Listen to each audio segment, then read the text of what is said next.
NBA free agency in the modern era of the league has become an event. It's one of the things I look forward to the most, the crazy deals, seeing the player movement, all the stars, but there's one summer that stands out as the craziest free agency class in the history of the league, one that features the most shocking free agency move in the history of the league, as well as a time period in which role players were legitimately getting paid more than the biggest stars in the entire league.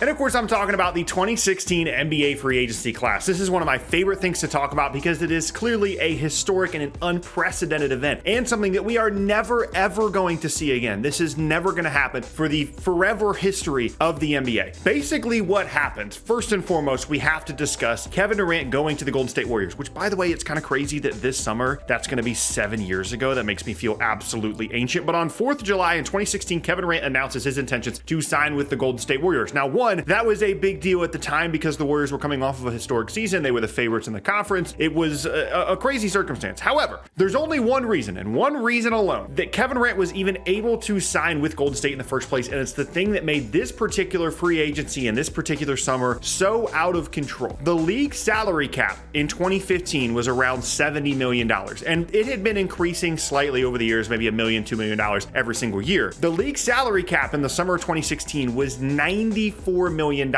over a 30% jump in one season, which basically created over $20 million in salary cap space for the majority of the league. Teams that were at the salary cap already or a little bit over it suddenly had $20 million extra to spend. And that mattered for a couple of different reasons we're going to talk about, but primarily it's the only reason the Warriors were able to bring in Kevin Durant in the summer of 2016. And had that not been a possibility, there are so many different avenues in which we could go with the history of the career of Kevin Durant. A video that I really want to do at some point is looking at the insane career that KD has had. If the Warriors aren't an option in 2016, maybe he goes to Boston, maybe he runs it back in Oklahoma City for a couple more years, maybe he only signs the 1-year deal and then goes somewhere else in 2017. But it has to be made clear that Kevin Durant going to Golden State, arguably the biggest free agency move in the history of the league, the most criticized player move in the history of the league, was only possible because of an unprecedented set of circumstances. Now, to be clear, the salary cap did not just go up by accident. It is tied directly to league revenue. What the league is making is then put into a formula, and that creates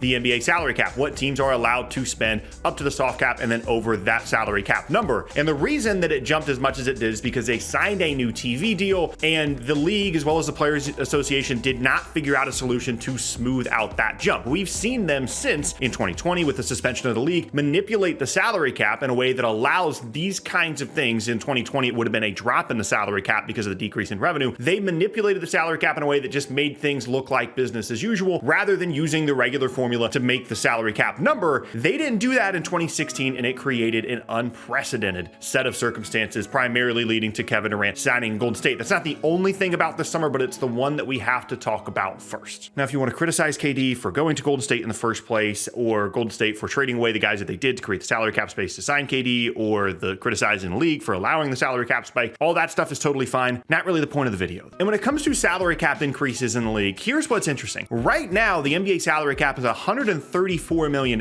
which is a big jump from the $94 million that it was in 2016, and of course, even a bigger jump from the $70 million that it was in 2015, a year prior. So salary cap increases have become really, really common as we've progressed now from 2016, but the thing that made that particular year different was the jump from one season to the next. We've gotten to this newer number here over a couple of years of progression rather than a one-year jump because of that new TV revenue deal, and then we're going to continue to see the salary cap increase it to the point where players are going to be making $60 to $65 million a year on max salaries, which is an entirely different video in itself. But the one-year jump created this really weird circumstance where all of a sudden every team in the league had money to spend in free agency. We've had years where teams are waiting around on stars, right? So like 2010, 2016 in this case, 2019. There have been summers where half the league has $20 million or more in salary cap space, and that creates this crazy market. Players sign big contracts. Like, we've seen that kind of stuff before because teams were planning on it. And if you don't get LeBron in 2010, if you don't get KD or Kyrie in 2019, if you don't get Kawhi in 2019, then you shift those resources towards other players that ordinarily you wouldn't be spending that much money on, because the way the salary cap works is there are ways to go over it. But if you have the space, it makes sense to go and spend it in that moment and then go over it later, rather than not using that money when you have it in free agency. All these different kind of salary cap mechanics that we see teams continue to manipulate. However,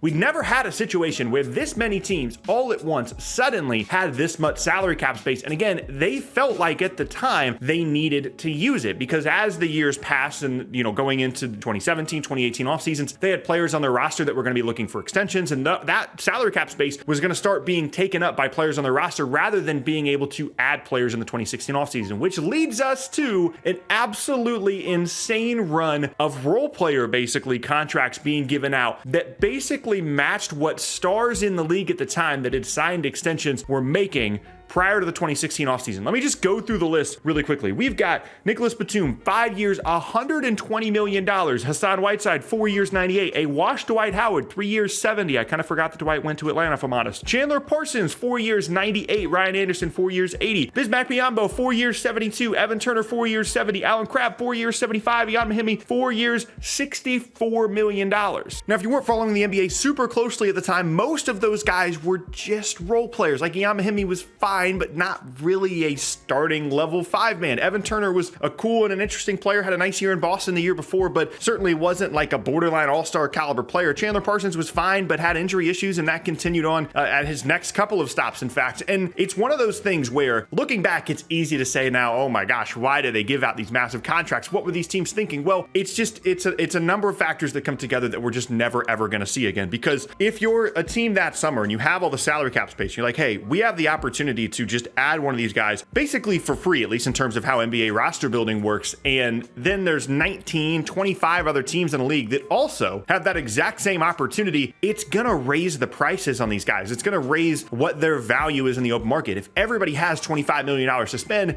then everybody's going to get twice as much as they would have normally, because otherwise you're going to be standing on the outside looking in, not having actually spent money in free agency. And as I mentioned earlier, that's not a way to build an NBA team. If you have salary cap space, typically you want to sign players either to shorter deals so that space opens back up in a year or 2 or 3, or you want to go ahead and use it and then re-sign your own players to go over the salary cap. And that is the best and the most efficient way to build an NBA roster. It's why teams prioritize cap space, but teams that weren't even trying to have cap space suddenly had it in 2016. But this entire summer created a couple of really big issues. One, everybody realized pretty immediately that it was a bad thing for the league to have all these role players making this much money. It tied up a lot of money for the next couple of seasons. It put a lot of teams in a really difficult situation in terms of just multiple salaries that were on their roster that just should not have been there. The KD thing created a situation where over the following few years, barely any teams in the league even tried to compete with the Warriors. They were that level of dominant, despite not winning as many titles as maybe you would have thought that they would have. They were that level of dominant that other teams barely tried. Like Cleveland tried, Houston tried, and then later on, of course, Toronto did. But like there was this feeling around the league that suddenly roster building was more focused on like the post KD era in Golden State. Like whenever KD decided to leave, whenever these guys got hurt, whatever the case may be, we have to plan for that. There's no point in, at the time, planning for 2016, 2017, 2018, or 2019 finals. There's no point in really planning on trying to compete with these guys if they're gonna be this level of good. Like if you're one of the other semi-contending teams at the time, there really wasn't any point, and it created this weird situation. We've got these bloated salaries. You've got teams that it's difficult for them to change their roster around in a significant way. A lot of teams are basically tanking or really looking towards the future, not necessarily competing for a title. Certainly less teams competing for a title than you would typically see because Durant was there. The only reason Durant was there was because of the salary cap spike.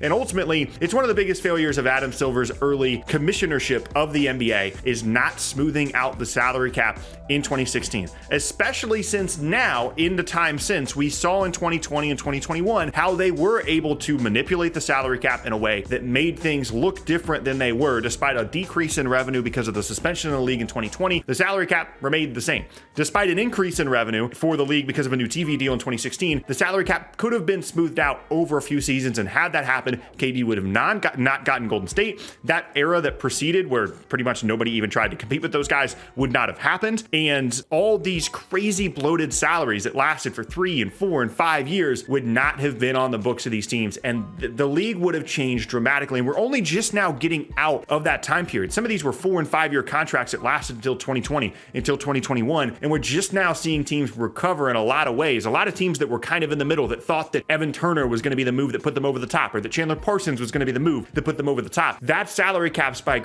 really drastically damaged the team building strategies of a lot of these teams, and it could have been prevented. But I will admit, at the time, I loved it. I loved chaos. It was great for content. It was great for just so much stuff to talk about at the time and to continue to look back on now, because it's an absolutely legendary summer. And as I said, had a really long lasting impact on the league. I think it's something that needs to continuously be talked about because that summer was out of control.